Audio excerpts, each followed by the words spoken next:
So look, don't visit us, but call. You can call us. That's fine. Because if you don't, we're gonna have to say forget about it. That's probably not even all that good, Dana. They may kill me just because of that.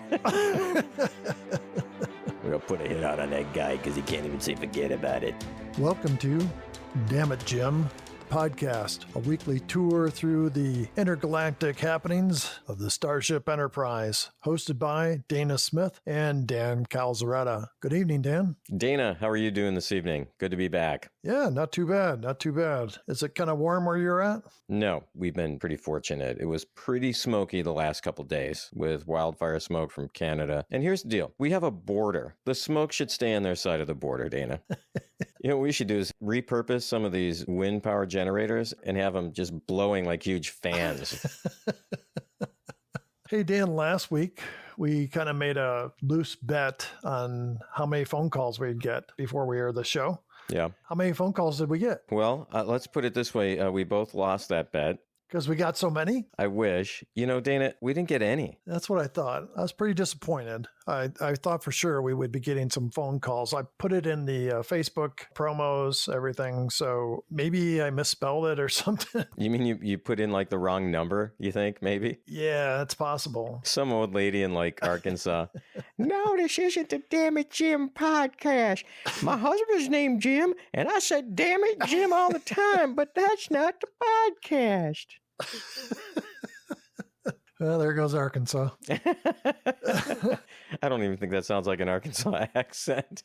Yeah, that's probably why we're going to lose them. If they would have been happy if it sounded like them. Yeah, so that was one of the best impersonations I ever heard. My home state dialect. Yeah, I was disappointed too, Dana. I had a thought about this week, and you put it out there that people can tell us about their problems with their love life, or if they've got a double hernia or whatever. And I thought, let's keep it about Star Trek. I would like people to call in and explain to us why Star Trek, the original series, is the best Star Trek series of them all. Of course, if you think one of the other series is the best, please share. There'll be equal opportunity. I think that's what we need to do, Dan, to stay focused on Star Trek. I agree with you, yeah. So let's get into some of the comments we had about last week's show. And we did get a lot of those, Dana. Yeah, we got a lot. Do these people not own phones? Maybe not. So, Dan, Tim O'Connor said, another great episode. I always thought of Jiffy Pop watching that episode. Mark Haley said, back in college, our fraternity would gather around each afternoon to watch reruns of Star Trek. There would be heated debates as to whether the female thrall who trained Chekhov was actually a guy or not. So the fraternity would watch it. Was he in like Alpha Chi Nerd or what? I mean, what was he in? Yeah, it must have been one of those like science fraternities or something. Yeah, I was never invited to any of those. I was never invited to any fraternities. Well, that's what I meant too. I tried to get invited to a couple sororities. That didn't work. I thought with the name Dana, I'd be able to sneak in. Oh, sure. Yeah. So John Beeler said we were talking about McCoy's, what Dan and I called insubordination. He says, my guess it is because McCoy is a staff officer and not a line one. So in a way, he outranks all, as he literally does regarding medical matters. He's not in Spock's chain of command. Our friend Mike Conrad said on the McCoy Spock thing, my guess is the writers were just use McCoy to ask questions that the audience might have been wondering about. And the real military, a non-ops person like McCoy, would have no business being near the head shed, quote unquote, during a crisis. And the first time they publicly questioned the CEO or XO's orders would be the last. But it made for good TV. I didn't think so. It just drove me nuts. Yeah, it did drive you nuts, yeah. And then last comment I have is from our good friend Olivia. She says, I have to agree with y'all on this one. It's my least favorite episode of Star Trek ever because I haven't seen and refused to watch The Alternative Factor, thanks to Dan, I think that is. Good choice, Olivia. All the characters were way off from their normal selves. I was especially disappointed in McCoy in this episode. Once again, I enjoyed the podcast far more than the actual episode. The one redeeming part, I suppose, is that Uhura and Chekhov actually got to have a bigger part of the plot than usual, but at what cost? So she said, looking forward to next week. Thanks for all you do. Thanks, Olivia. You got some more messages, Dan? So, Dana, this message is from Erlise, and I do want to first point out that Erlise did did write her name how it's spelled and then wrote it phonetically because she knows we're both kind of challenged in that area. I don't know where anybody would get that idea. I don't know either, yeah. But thanks, Elise, for doing that. So here's what she has to say. I listened to your podcast during my morning and afternoon commute. I was wondering if you will be continuing the mission to explore all of the other Star Trek series, as I'm almost finished with the original series. I started to rewatch all of them and would love to hear your take on them. Did I say I enjoy your podcast? Kind regards, Elise. That was nice. That was very nice. The next is from Anthony Sinclair, who's written in several times before. Hello, Dan and Dana. I thoroughly enjoyed your review of this fan favorite episode. One interesting trivia note about guest star William Schallert. He played Nils Barris. He served as the president of the Screen Actors Guild from 1979 to 1981. And coincidentally, his TV daughter, Patty Duke, was SAG president from 1985 to 88. He adds, I hope you got Jiffy Pop as a sponsor. Thanks, Anthony. Tim Cooper posted a picture of Kirk holding Shauna from behind as they look up at the stars. Shauna, of course, is wearing the aluminum foil outfit. The caption for the picture reads, I'm in the mood for baked potatoes. Now, Dana, I believe you made that same comment last week, but in my prudishness, I did cut that out of the episode, but I guess our fans expect more of us. Next up, Mike Conrad writes, just listened to Gamesters episode and loved it when you had Chekhov saying, in Russia, we were taught to kick them in the nuts. I laughed enough to almost cause an accident on I-70. I'll Uber next time I listen. He finishes by saying, oh, and I always wanted to let Shauna have access to my oeuvre. I love it when they bring back stuff from the show that we said. Yeah, that was great. And finally, Pam McClung wrote that she was listening while driving as well. She said, I listened during my drive. Only issue was laughing so much while driving, you need a safety warning. So, Dana, for Mike and Pam and another listener, Jeff, who has also said that he's almost driven off the road a few times, and all the other drivers who might be listening, this is just for you.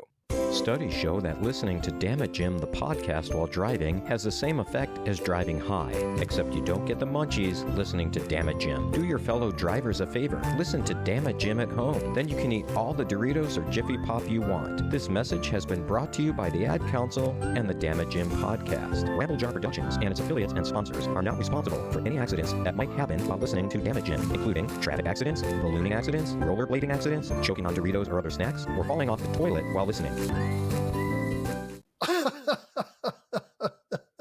You know, we've made we keep saying we think we made the big time, but I think that's it, Dan. We got a public service announcement out there. So that's it, Dana, for all the emails and messages from our fans. As always, keep those emails and messages coming. And for the love of God, use the fucking phone. Leave us a phone message.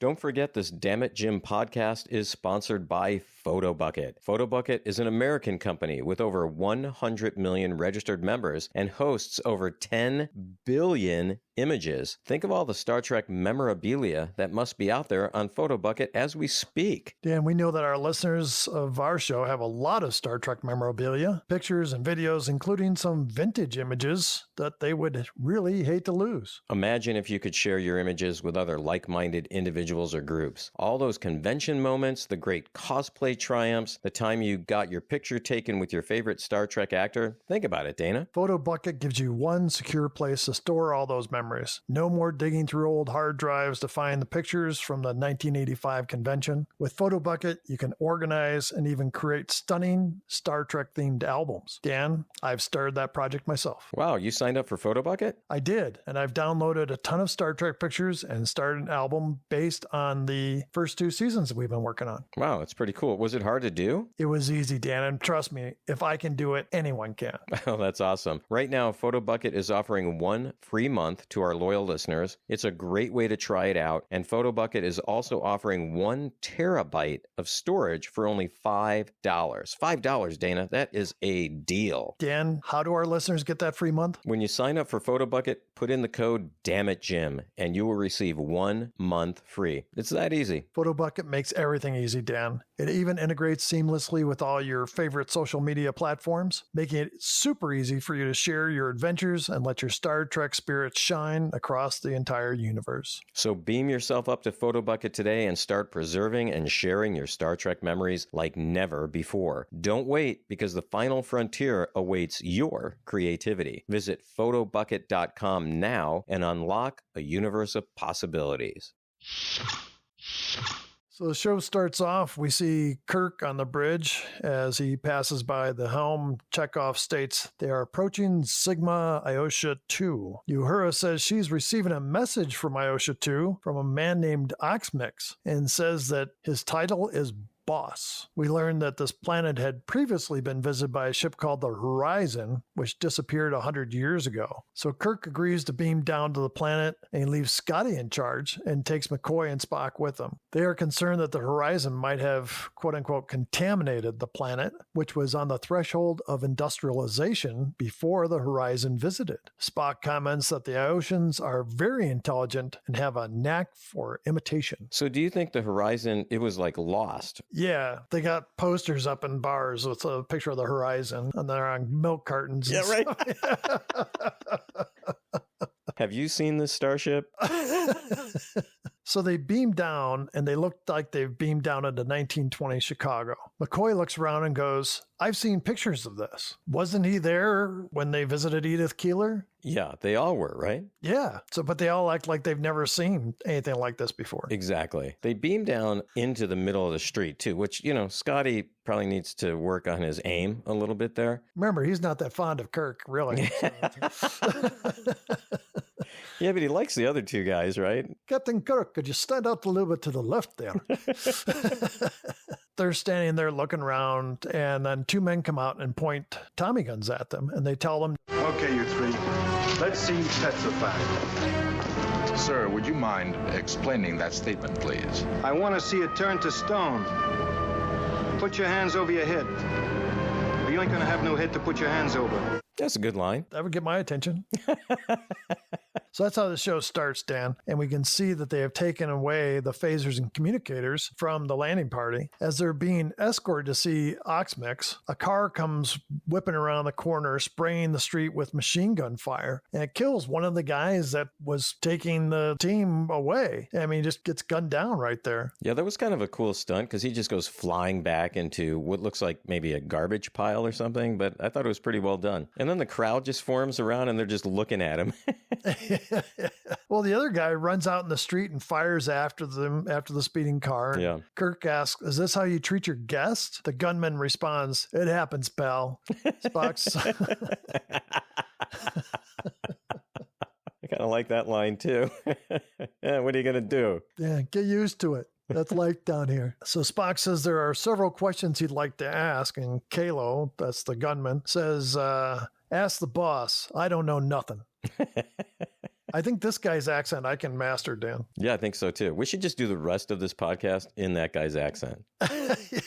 Well, they all talk like that. Yeah. I mean, so it would be easy. So as they walk along, McCoy wonders, is this the contamination that they had spoke about? And Kirk replies, the Horizon wasn't full of cold-blooded killers. This woman comes off the steps and towards the group, and she asks this Kalo guy, says, when's the boss going to fix the crummy streetlights? And then there's another woman who walks up and asks about the laundry service.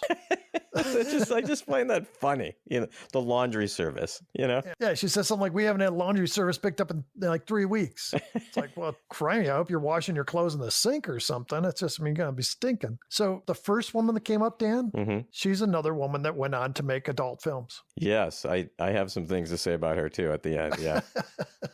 The next thing we see is Oxmix sitting at his desk with a brunette sitting on the desk. He gets a call that says his guests have arrived. Oxmix gets up and goes to the pool table in the room as Kirk, Spock, and McCoy are ushered in. Oxmix plays pool, but doesn't use the cue ball. Did you notice, Dan? I did. Yeah, I He's did just notice hitting that. the numbered balls. Kirk asks what Oxmix is the boss of. The boss of my territory. I got the biggest in the world. There's one thing wrong with having the biggest. There's always some punk trying to cut you out. That's why you can't be too careful. Spock walks across the room to a book that reads Chicago Mobs of the 20s. And it looks like a Bible, though, doesn't it, Dana? Oh, it's huge. This is one of the issues I had with the show was this book. This doesn't look really like any book that the Horizon would be carrying around, right? And when Spock flips it open, it does look like, I think they did use a Bible because it's got the columns in there that looks like it to me. Yeah, yeah. Imagine you go to visit another planet. You're going to carry down this like 20-pound book. After you meet the people, you're just going to go, hey, you want to read a fun book? It'll take you a couple weeks, but here, why don't you just peruse this? Kirk looks at the book and opens it and he says, Mobsters? Chicago? Mobs? Published in 1992. So Kirk asks Oxmix where he got the book, and Oxmix says, that's the book. He said it was left by the people from the Horizon. Spock says, this is the contamination. Fascinating. An entire culture based on this book. And they learned how to build automobiles with 12 cylinders. And machine guns. Yeah. And laundry facilities, apparently.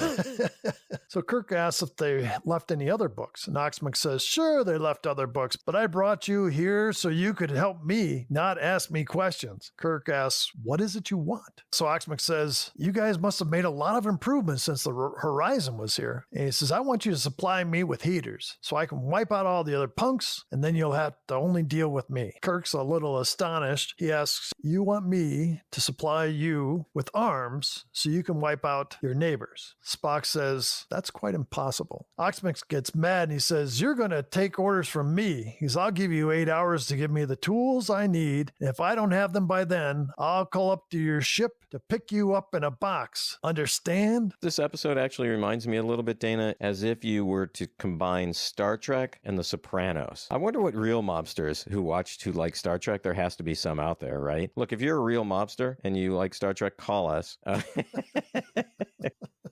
Just call us. Don't visit us. But let us know what you thought of the portrayal of the mobsters in this show as opposed to The Sopranos or The Godfather or Godfather 2. Not Godfather 3 because that one sucked. I don't think I'm going to piss off any mobsters by saying that. So yeah, let us know what you thought about like the portrayal of these mobsters. I'd like to know. Being a mobster is not all like gunning people down and beating people up and stuff. So they've got time to sit down, and I would imagine that some of them gather around and go, hey, Star Trek's on. Let's watch some Star Trek. So look, don't visit us, but call. You can call us. That's fine. Because if you don't, we're gonna have to say forget about it. That's probably not even all that good, Dana. They may kill me just because of that.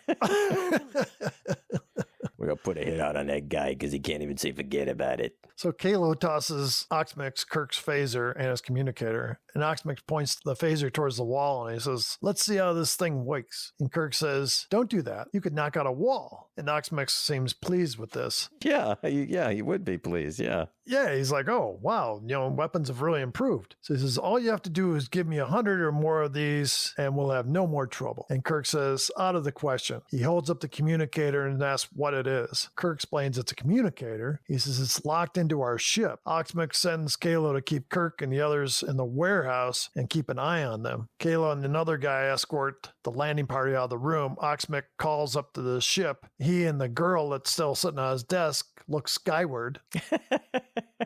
Which I think is actually great acting. I think that, at that point you would do that. Yeah, I thought so too. So Scotty replies to the call, and Oxmix says, we got your friends down here, and if you want to see them alive, you'll send me 100 of those fancy heaters and some troops to show me how to use them. And Scotty seems a bit baffled and says, am I to understand that you're holding the captain in this party?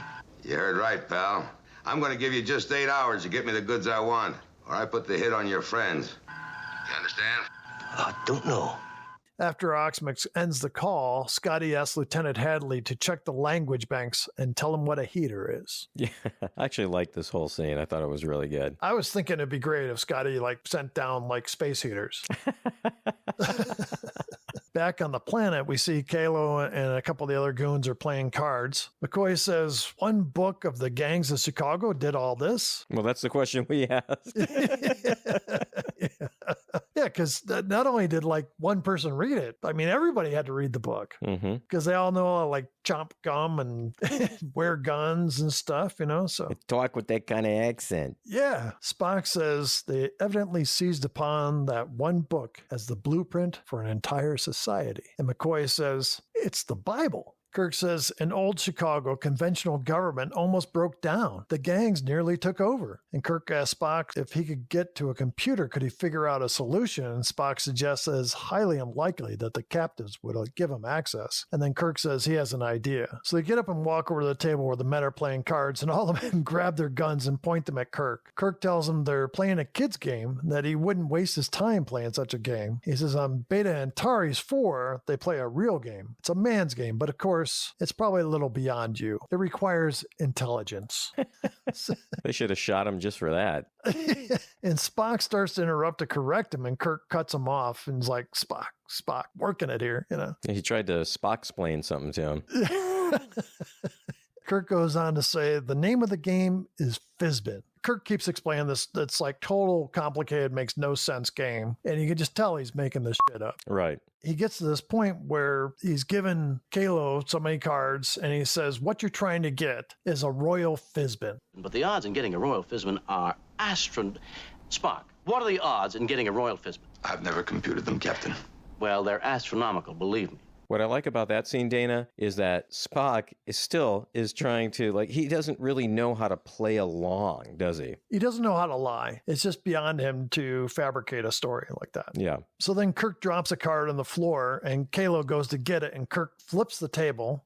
Spock does the Vulcan nerve pinch on Kalo and Kirk beats up the last goon. And it's funny because McCoy, the one guy that got hit by the table, the guy's starting to get up and McCoy walks over and does a karate chop on the guy's back.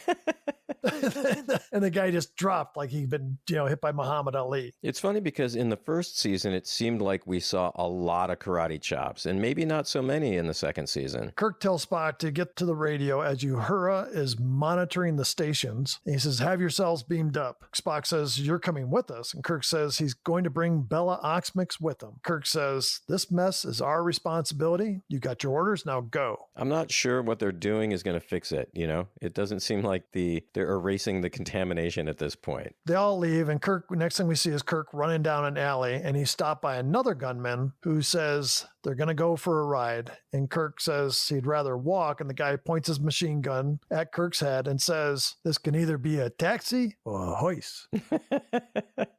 Again, I thought that was a good line. These tough guy lines are great. At the radio station, there's a woman that's watching the record spin. She seemed quite fascinating. She's sitting there like her mouth open the whole time. This is the one scene, Dana, that when I watch it, it's kind of cringy to watch because it doesn't seem realistic at all. It's so weird because she's just watching the record spin. Yeah. She stands up and right then Spock does a Vulcan nerve pinch on her. I mean, how did she not hear them come in? Come on. Those futuristic boots probably made with some kind of like special foam. We got the memory foam we use now. Now it's probably like super space foam. Probably don't make hardly any noise. And they're comfortable to wear. The look on her face, Dana, she looked dumb. And she was a mouth breather. Yeah. McCoy says, how are you with primitive radio equipment? Spock goes to the equipment and says, very simple, amplitude modulation transmission. I simply adjust the frequency, throw the switch, and the Enterprise should answer. And they get a radio commercial. And the person that was speaking on the radio commercial was actually James Doohan. Really? And it was a commercial for like guns or something. Yeah. So Spock realizes that he didn't get what he wanted, so he makes some more adjustments and then picks up the microphone and Uhura answers. He asks Uhura to notify the transporter room to beam them up. So we see Kirk arrive in a 1920s car at a different building. We see the brass plaque by the front door of the building proclaim Jojo Krakow, boss, Southside Territory. Inside, Krakow is throwing a dart at a poster of Oxmix. Over his shoulder. Yeah. I love that part. Krakow passes by the door as Kirk enters. Kirk says, let me guess, you want to make a deal. Krakow says, that's right, a deal. I want you to help me. Kracko says, I know Bella didn't offer you anything. Kracko goes on, you make hits. Somebody argues, you lean on them. What do you think? We're stupid or something? Oh, no, I don't think you're stupid, Mr. Kracko. I just think your behavior is arrested. I've never been arrested my whole life. So Kracko threatens Kirk and says to his goon, tell Cyril the knife. Tell Cyril the knife is in the drawer. It goes in the drawer next to the spoon. The cutlery. I told you, the cutlery. These guys, they don't know what I'm talking about, eh? So Kracko threatens Kirk and says to his goon, tell Cyril the knife to sharpen up his blade. I might have a job for him, unless you come through with the heaters. Kirk says, no deal, and Kracko orders Kirk put on ice. Obviously, Dana, it's ridiculous, right? The whole premise. Yeah. I like Vic Tayback in this role. I think he's perfect for it. I actually thought the two bosses were perfect for their roles. Yeah, I agree with you. Yeah. They did a good job of casting it. So next we see Kirk in a room with a desk and a typewriter, and he's sitting on a cot. There was a letter opener there. Did you see that on the desk? But I mean, would they really leave an obvious weapon sitting in there? I mean, Cyril the knife apparently didn't get his knife. I hope Cyril wasn't using letter openers as his choice of weapon there. So I'm going to slit you open like today's mail. From one end to the other. See what pours out. It's just junk mail. Well, you know those little letter opener things that have like a razor blade in them that you get from like a bank or whatever? Yeah. And they work for like a day, and then after that they just tear the freaking envelope. Never opens cleanly after that. Oh, it's annoying, Dana. Yeah. I mean, how many places give those things away? And then you just get pissed off at the place that gave it to you because it doesn't work anymore. Well, I'll scratch that as a giveaway for us. I hate these damn it gym guys. I hate them. I can't get my mail open. Wish they would have made a t-shirt. Oh, if I only would have called them. I'm going to call them now. See, it's a vicious cycle. So call. The moral of that story is call. So Kirk spies an old radio and he opens up the back. I thought he was going to listen to some tunes. And then he pulls out a piece of copper wire. And we go back to the Enterprise circling the planet. Spock tells McCoy there is nothing in the computer to compare the situation to. Just then Uhura reports that Oxmix is hailing them. Oxmix tells Spock, Kracko's put the bag on your captain. Why would he put a bag on our captain? Kidnapped him, you dope. Oxmix offers to help them out to get the captain back, and Spock agrees and says they'll be there in 10 minutes. And McCoy says, you're not going to trust him, are you? He says, if we are to save the captain without blatant, forceful intervention on this planet, Doctor, we must have the assistance of someone indigenous. We are therefore forced to trust Mr. Oxmix. Dana, speaking of trust, do you trust that your photos are safe? It used to be that we had to blindly trust that all our documents were safe and secure. We had antivirus software, firewalls, all kinds of malware blockers. But wouldn't it be nice if you could store all of your pictures someplace where you didn't have to add all that extra protection? PhotoBucket has built-in systems to protect your images as well as your privacy. Private encryption, visibility controls, and EXIF data removal keeps every image well within your control. PhotoBucket lets you take control of your pictures and memories and make sure they are safe and sound. Now, we all know Spock should not trust Oxmix, but should you trust your videos and pictures to just anyone? PhotoBucket is protecting over 10 billion images and videos right now. Shouldn't you trust PhotoBucket? Why is Spock trusting Oxmix? I think it's his human side, Dana. He just can't help himself. Back on the planet, we see Kirk tying off the wire to a wooden table leg, making a trip wire, it looks like. He then picks up a wastebasket and throws it down and starts yelling for help. He grabs a blanket off the bed, and as the first guard comes in, he trips on the wire, and Kirk kicks him in the face while he's down. And the second guard comes in and trips, and Kirk throws the blanket over the man's head and knocks him out. Kirk then grabs the machine gun and runs out the door. Yeah, now, the two guys tripped when they came in over the wire, but when Kirk ran out, He didn't jump over that wire? Back on the ship in the transporter room, Spock asks Scotty to set the phaser banks on strong stun position. McCoy says, now you're making sense, and Spock says, I trust we will not require it, but it is best to be prepared. Spock and McCoy beam down only to have guns aimed at them as soon as they materialize. Oxmix takes away their phasers. Spock says, Mr. Oxmix, I understood we had an arrangement. Oxmix, I was hoping you'd think that, dummy. McCoy says, we're trying to help you, Oxmix. Oxmix says, nobody helps nobody but himself. Spock says, I fail to see why you do not understand us. You yourself have stated the need for unity of authority on this planet, and we agree. So Oxmix says, yeah, but I gotta be the unity. And Spock says, cooperation, sir, would inevitably result. Oxmix says, the most cooperative man in this world is a dead man. If you don't keep your mouth shut, you're gonna be cooperating. I love that. That was my favorite line. Just then, Kirk comes in, pointing a machine gun at the goons. They drop their guns, and Spock and McCoy take back their phasers. Kirk is slowly slipping into this dialogue, the gangster dialogue. Yeah, it's starting to become part of everything he says now, isn't it? So he orders the two gunmen to get out of their clothes, and he starts speaking like Krakow and Oxmix, saying, no one's going to put the bag on me anymore. It's very exaggerated how Shatner's doing it at this point. Next, we see Kirk and Spock exit the building wearing the gangsters' clothes. They fit them like they were tailored for them. Huh, yeah, interesting, huh? Yeah, the guy that Kirk took the clothes off of was about 3 inches shorter than him, so. Well, we didn't see his pants. Maybe they were riding up a little bit. So they go and get in a car, and it's really obvious they've never been in a car before. There's a bit of comedy as they try to figure out how to start the car and make it move. Then the drive is jerky, and the car backfires and seems to lurch forward. When they reach their destination, Spock says, Captain, you are an excellent starship commander, but as a taxi driver, you leave much to be desired. I like that. Yeah, it's a great line by Spock. So they see Krakow's headquarters, and they're trying to figure out how to get to him. And then this kid comes up. He asks if it's a hit going on. The boy says he can help for a piece of the action. So there's the title. To which Spock replies, you don't even know what the action is. They agree on letting the boy in on the action after a few minutes, and the boy runs out in the street fighting imaginary foes. He's got a knife or a stick or something he's pretending to stab people with. Nice kid. Yeah.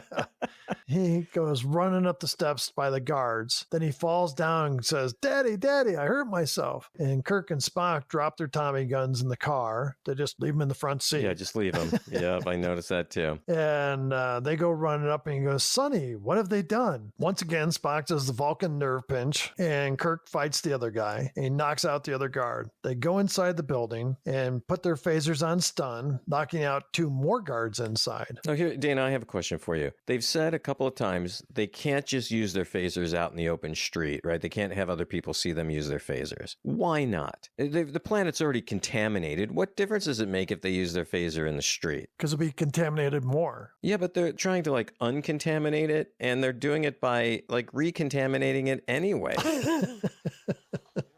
It's like trying to wash a dish with a dirty dish rag. I mean, you know what I'm saying? Well, I know what you're saying, but nobody's seen them fire the phasers. Okay, but it's implied, I think anyway, I could be wrong. It's implied that when the Horizon was there, they had some kind of heaters, and then Krakow says, maybe the heaters are even better now or something like that. Yeah. So Krakow comes down the steps with his blonde female friend and says, thanks for delivering yourself to me. Kirk and Spock realize they have someone behind them with guns. So the next thing we see is Krakow playing with the phasers, shaking them. It's kind of funny because he's shaking it up and down and asking how they work. No, like he was trying to, he was using a salt shaker or something. Yeah. And Kirk tries to explain that all this is bigger than anyone, Krakow or Oxmix. Kirk grabs Krakow by the lapels and says, we're taking over and we don't have time to show you how to play with toys. He takes the phasers away from Krakow. It's just like Krakow's suddenly so stunned that he doesn't know how to respond. He says, you cooperate and we'll cut you in for the piece of the action. Krakow says, I thought you guys had laws, no interference. Okay, hold on. Sorry, got to jump in again. How does he know that? Because when the Horizon came, it's stated earlier in the show, they were there 100 years ago before the non-interference directive was implemented by the Federation. How does he know about that? They're very intelligent, Dan.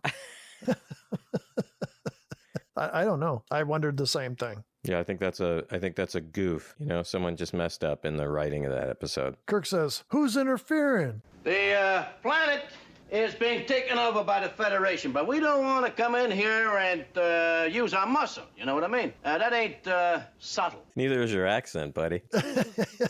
So what we do is we help one guy take over the planet. He pulls the strings, and then we pull his. So Kirk asks Krako if he's going to agree. Krako agrees, and Kirk calls up, still talking like a gangster, and says, "We made a deal with Krako." Once again, Scotty seems caught off balance. Scotty says, "Do you think that's wise, sir?" And Kirk says, "We'd like to show him the ship." And then Scotty catches on. They beam Krako up to the ship, and Krako's men go over to where Krako was, and Kirk and Spock knock out the two guards. Kirk and Spock go running out the door. So on the ship, we see Krako is flanked by two security guards. Scotty comes in and Krako tries to talk to him. I want to know what happened. It looks like we put the bag on you, doesn't it? I got rights. You got nothing. You mind your place, mister, or you'll be wearing concrete galoshes. Mean cement overshoes? Aye.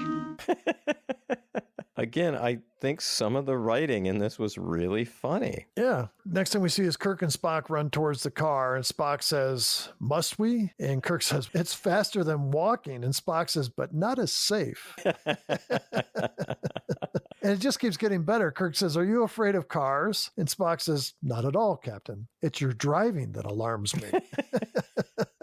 Brilliant. In Bella Oxmix's place, Kirk and Spock come in and push Oxmix into this chair. Kirk, talking tough, says, "The Federation is taking over. You play ball and we'll cut you in. You don't, you're out. All the way out." Kirk calls up the Enterprise and orders Scotty to transport the guy that Oxmix is going to call into Oxmix's office. And so Oxmix calls one of the other bosses, and the guy in the other line is beamed in to the office. So Kirk is trying to get all the bosses in one room, right? To talk to all of them at the same time? Yep. And so next, we go back to Krako's men, and they're all armed and ready to go, saying they're going to hit Oxmix's place. Back in Oxmix's office, we see the other bosses, including Krako now, gather around Oxmix's desk. Kirk says, "Now the Federation's taken over, whether you like it or not." As Kirk tries to explain, we see outside a car pull up, and men go rushing up towards the car as they're piling out of the car, guns ready, and then they just start shooting. So everybody runs to the window to see the action. Krako takes the gun away from McCoy, pretty much like McCoy handed it to him. He just like,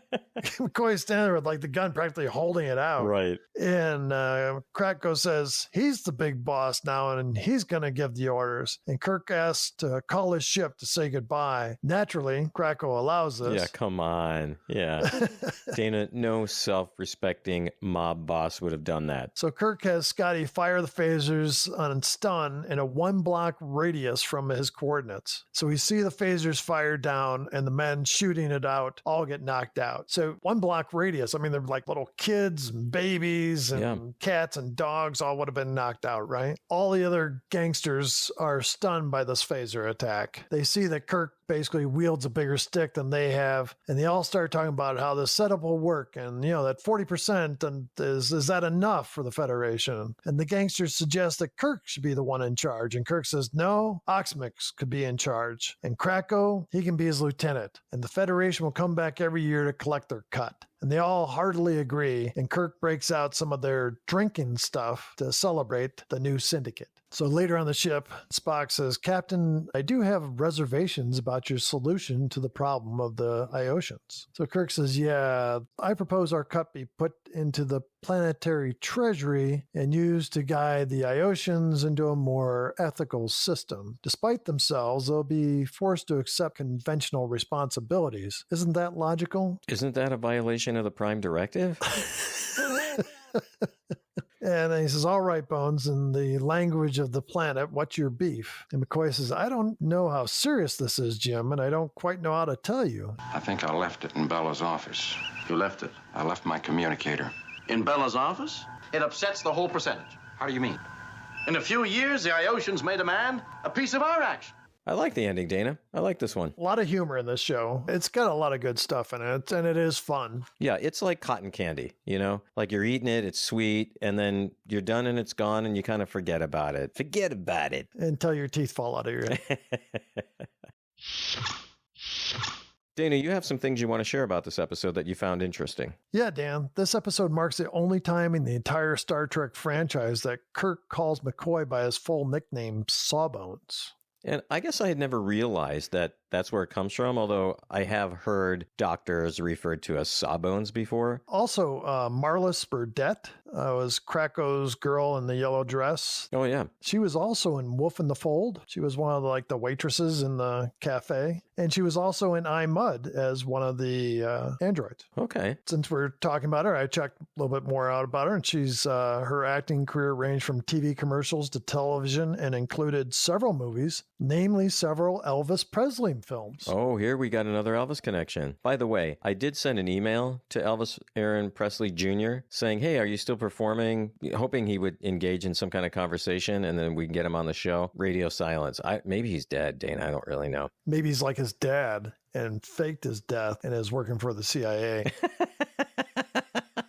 I think that's it. That's got to be it. Dan, did you have something that you want to talk about? Yes, Dana, I did. Sheldon Collins, he was the little kid who played the tough guy, you know, who wanted a piece of the action, that guy. As a child, he was an actor. He had a recurring role on the Andy Griffith Show as a friend of Opie's. I thought he looked familiar. Yep. He quit acting at the age of 17, went to college, and became a dentist. He lives and still works in Colorado Springs. I think we need to get him on the show. But isn't that interesting? I mean, the guy is, you know, still working as a dentist. I mean, he'd be on the show, don't you think? I would think so. I'll send him an email. Do you have something else to say about one of the characters? So, Dan, I don't know if you're aware of this, but one of the women that came up to the landing party when they were walking down the street with Kalo. In the beginning of the episode? Yeah, in the beginning. She had quite an interesting career before Star Trek and after. She's another one that made, I think, quite a few adult films. Well, actually, Dana, now that you mention it, I did do a little research on her. I couldn't find her film. I didn't look, but I did find the names of some of the movies she was in. Okay, here's a few of them. The Erotic Adventures of Pinocchio. As we all know, Pinocchio's nose would grow longer when he lied. So I got a feeling there was something else growing there. Can only guess where that goes, yeah. She was also in one called Wham Bam Thank You Spaceman. Jesus, Dana. And then another one called Chesty Anderson. Those sound like classics. Yeah, she died in 2020. She would have been another one that would have been fun to get on the show. What I thought was funny is her most famous role is starring as a title character of Ilsa, She-Wolf of the SS. And then she made several sequels. And I think we need to try to watch one of these. I don't think these are adult films. Yeah, I think you're right. They're not adult films, yeah. Yeah, she also made Ilsa, Harem Keeper of the Oil Sheiks. and then Ilsa, the Tigress of Siberia. And the last one was Ilsa, the Wicked Warden. And I might have seen that one at one point. That one might be a porno flick, Dana. That sounds like it could be. The second woman in that scene, though, Sharon Hillier, she took a completely different path. She quit acting in 1970 and became a marriage counselor. And in recent years, she's still alive. In recent years, she has become a life coach. She's 81 years old. Wow, maybe she could help us. I've made it this far in my life, and I'm still trying to figure out what I'm going to do when I grow up, Dan. Dana, what about some themes or dilemmas in this episode? The big one is they're trying to correct someone else's mistake, and then more mistakes happen along the way. Yeah, I had something I'd say that was similar. It was, is it really possible to undo some interference, or as they put it in the show, you know, contamination? Okay, do you want to move on to the best and worst, Dan? Yeah, what was the best part for you? So, Dan, I was amazed Spock does the Vulcan nerve pinch about 4 or 5 times at least. It just seemed like he was constantly doing it. It's the most I've ever seen him do it in one episode. I always loved the Vulcan nerve pinch. My brothers and I used to try to see if we could do that. Me being the littlest, it seemed to hurt me the most. So, is there really a nerve, like, do you think, where you could get someone around the neck area and pinch it hard enough and it would just make them pass out? When I was in Boy Scouts. Okay, this will be good. We were at summer camp, and one of the counselors at the summer camp had been in the Navy. Oh, God. Are we going to be able to air this? Or? Super nice guy, had been a medic in the Navy. He was talking about how during the war, you didn't always have morphine or something like that, because I believe he had been in the Korean War. So he said there's a way to knock somebody out. He grabbed one of the guys, and he pressed under their chin, and he does this pressure, and the guy dropped like a rock. Was it an adult or a kid? 18-year-old kid. Okay. Can you imagine now, like if you came home, yeah, guess what they did at Boy Scout camp? They knocked somebody out by squeezing their throat. Man, that guy would be in jail. In jail, Dana. Yeah. Different times, I guess. But yeah. And he, of course, said, don't try this at home. When we need to say that, do not try that at home. Just like don't drive and listen to this episode. Don't try any of these things we say. Exactly. Yeah.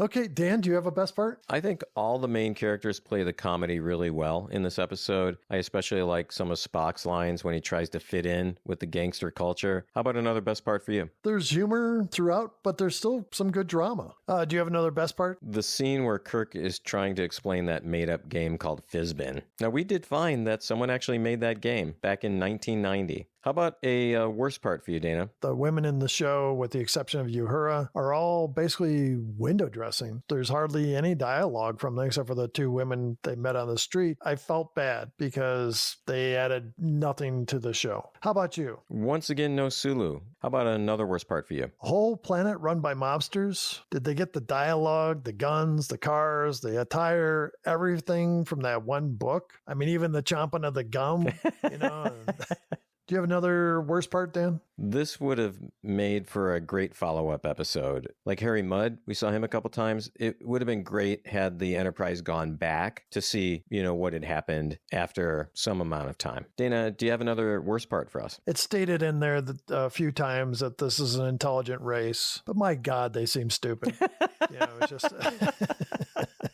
I just was shocked. It's like, I'm waiting for somebody that's intelligent in here. Dana, what happened on this date in history? Dan, this came out January 12th, 1968. At that time, the number one song in the U.S. was the same as the number one song in the U.K., Hello, Goodbye by the Beatles. Also on January 12th, the Beatles Film Production Limited changed their name to Apple Film Production Limited. And it was the first time a nighttime version of Hollywood Squares was shown as it premiered on NBC. So I got a couple more dates I'm throwing in here. January 13th, Johnny Cash performed his historic concert at Folsom State Prison in California. But it was the first time that Cash had recorded a live album inside a prison. Johnny Cash at Folsom Prison would become the number one country music album in the United States after going on sale in May. Wow. So, Danny, I wanted to include this on that Sunday, January 14th. The Green Bay Packers defeated the Oakland Raiders 33-14 in the Super Bowl II before 75,000 fans at the Orange Bowl in Miami. Before we get to the count, Stan, we want to once again thank our sponsor, PhotoBucket. That's right, Dana. PhotoBucket, where memories come alive. The go-to platform for all your photo and video sharing needs. So whether you're a dedicated Trekkie or just discovering the wonders of Star Trek universe, tune in to the Damn It Jim podcast and let PhotoBucket help you capture the essence of your own interstellar journey. Every picture and video you take today is a memory you'll treasure tomorrow. That's something PhotoBucket takes seriously. And what makes PhotoBucket different? Compression-free backup cloud storage means your pictures and video won't lose quality over time. So that picture you take when your son goes to his first Trek convention will still look fresh and new when he goes to his 25th. Remember, use the code DAMNITJIM for a free month of PhotoBucket when you sign up. So Dana, should we jump into the counts? Definitely, Dan. What's our dead crewman count this week? 0. Damn, that's too bad. Yeah, so we're still stuck at 44. I thought when we saw the 2 red shirts on the ship, I thought we had a chance. How about the shirtless Kirk rip shirt Kirk count? None this week, Dan. Still stuck at 15. The he's dead count? McCoy did say something about somebody dying, but he said that man's dead back there. So it's not the same. Yeah, I don't think we can count it either. So what are we stuck at? 12. All right, I'm a doctor and not a fill in the blank. None this week. I think McCoy's sloughing off on us, so we're still stuck at 8. How about the supreme being count? Yeah, I would say there's the anti-supreme being count we could do here, but But it's 0, Dan, so we're still stuck at 9. All right, violation of the Prime Directive. Okay, for starters, Kirk went down there and changed everything. Yeah. And then McCoy left his communicator behind. Yeah. Based on those two, I'd say that that's a violation of the Prime Directive. Yeah, the whole episode, like some others that we've seen. So that puts us at 7 then, Dan. All right, taking over the Enterprise count. Not this week. Nothing happened, so we're still stuck at 7 for that number as well. All right, so not a lot changed this week in the counts. Next week, we're going to do a review of Season 2. We'll talk about some of the episodes that we really liked, some that we really hated, and we'll throw in some listener comments as well. It should be a lot of fun, so make sure you tune in for that one. Well, Dana, once again, had a great time talking about this episode. I do want to encourage our listeners to call in. We love the emails, we love the Facebook messages, but we'd love to hear your thoughts on our Damn It Jim hotline. So once again, 509-676-6298. As always, Dan, it's great fun to talk Star Trek with you. And thanks to all of our listeners who write in and communicate with us. Keep those questions coming. And as Dan had said, let's try using the phone this time. Until we meet again, live long and prosper. Thanks once again for listening to Damn It Jim, the podcast. We'd love to hear from you. Please send us an email at dammitjimpodcast@gmail.com or join the discussion on Facebook, Instagram, or YouTube. You can also call the Damn It Jim hotline at 509-676-6298. Next week, join Dana and Dan for a special episode where they talk about their thoughts on Season 2 so far. Until then, enjoy the rest of your week, and remember to live long and prosper.